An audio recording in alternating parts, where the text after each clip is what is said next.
जय हिंद, जय भारत, वंदे मातरम। दोस्तों, आज के इस वीडियो में बात करेंगे एसएससी जीडी में भर्ती होने के बाद में जल्दी प्रमोशन कैसे लें।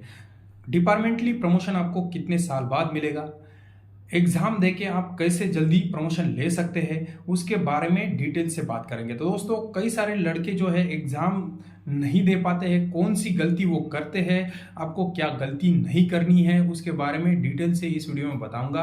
वीडियो को लास्ट तक जरूर बने रहिएगा, जिससे आपके मन में जो भी डाउट्स है वो क्लियर हो जाएंगे। तो दोस्तों, वीडियो को शुरू करते हैं। तो दोस्तों, जो है डिपार्टमेंटली प्रमोशन है, अगर आप एसएससी जीडी में भर्ती हो जाते हैं कांस्टेबल के पद के ऊपर, आपको जो प्रमोशन डिपार्टमेंट देगा वो 17 से 18 साल के बाद में देगा। ठीक है, 17-18 साल लग जाते हैं आपको कांस्टेबल से हवलदार बनने के लिए।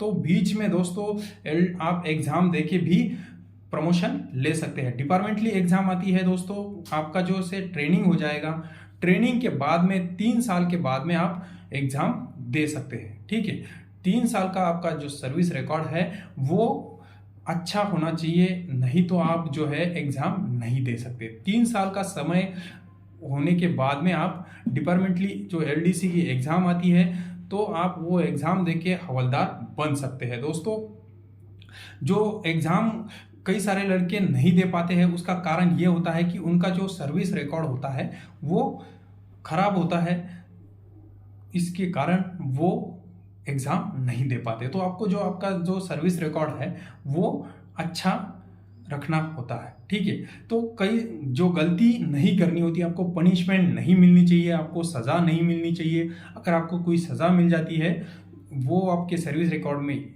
दर्ज हो जाती है, तो आपको जो है आपका प्रमोशन डिले हो जाता है। ठीक है, डिपार्टमेंटली प्रमोशन भी है वो डिले हो जाएगा, वो जो आप एग्ज़ाम है वो भी नहीं दे सकते, एग्ज़ाम के लिए भी आपको डिले हो जाएगा।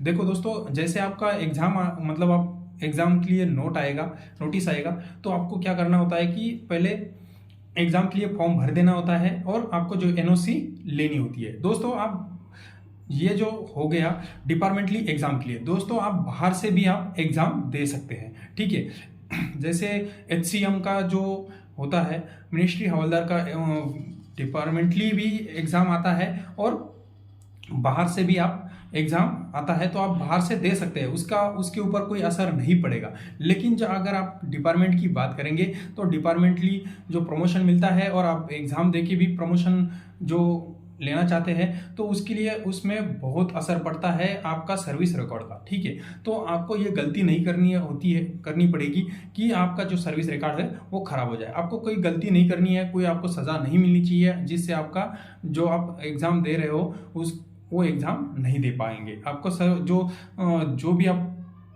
जिस चीज़ की एचसी हवलदार की तैयारी कर रहे हैं या कोई और चीज़ की तैयारी कर रहे हैं डिपार्टमेंटली, तो वो अगर आपका सर्विस रिकॉर्ड खराब हो जाएगा तो आप नहीं दे पाएंगे, वो एग्ज़ाम नहीं दे पाएंगे। ठीक है दोस्तों, तो इस चीज़ का हमेशा ध्यान रखें। कई सारे लड़के गलती करते हैं और बाद में उनको पछताना पड़ता है। तो दोस्तों, आपको ये गलती नहीं करनी है। आप बेशक आप भले ही बाहर से एग्ज़ाम दे सकते हैं, लेकिन डिपार्टमेंटली नहीं दे सकते दोस्तों। तो दोस्तों, आपकी जब आप इस कांस्टेबल के पद पे तैनात हो जाएंगे, बहुत समय मिलता है दोस्तों पढ़ाई करने के लिए। तो आप पढ़ाई कीजिएगा और आप बेशक प्रमोशन ले लीजिएगा। अब बाहर से एसआई की एग्ज़ाम आती है, हवलदार की एग्ज़ाम आती है और असिस्टेंट कमांडेंट की भी एग्ज़ाम आती है, तो आप दे सकते हैं दोस्तों, बेशक दे सकते हैं। आप पढ़ाई कीजिएगा, कोई मनाही नहीं होती है पढ़ाई करने के लिए, आप पढ़ाई कर लीजिएगा और एग्ज़ाम दे दीजिएगा। लेकिन डिपार्टमेंटली अगर आपको एग्ज़ाम देनी है, दोस्तों, अगर बाहर से भी आपको एग्ज़ाम देनी है, तो एक चीज़ का हमेशा ध्यान रखिएगा,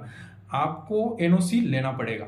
ठीक है, एनओसी लेने के बाद में आपको जब भी आपको एग्ज़ाम देने के लिए जाना है, तो आपको छूट दी जाती है। ठीक है, मतलब आपको एग्ज़ाम के लिए भेज दिया जाता है, छुट्टी दी जाती है। लेकिन अगर आप एनओसी नहीं लेती है तो कुछ प्रॉब्लम आता है, मतलब कई सारे लड़कों को प्रॉब्लम आता है कि छुट्टी के बारे में। ठीक है दोस्तों, अगर आप उसी टाइम पे अगर नौकरी नहीं है या कोई और चीज़ है, तो आपको उसमें नहीं भेज सकते। ठीक है दोस्तों, अगर आपके पास में एनओसी है तो आप बेशक एग्ज़ाम के लिए जा सकते हैं। ठीक है दोस्तों, अगर फिर भी आपके मन में कोई डाउट्स है तो आप कमेंट्स बॉक्स में जाके मेरे को कमेंट्स कर सकते हैं। वीडियो अगर आपको अच्छा लगे तो लाइक करें, शेयर करें एंड कमेंट्स ज़रूर करें दोस्तों। जय हिंद, जय भारत।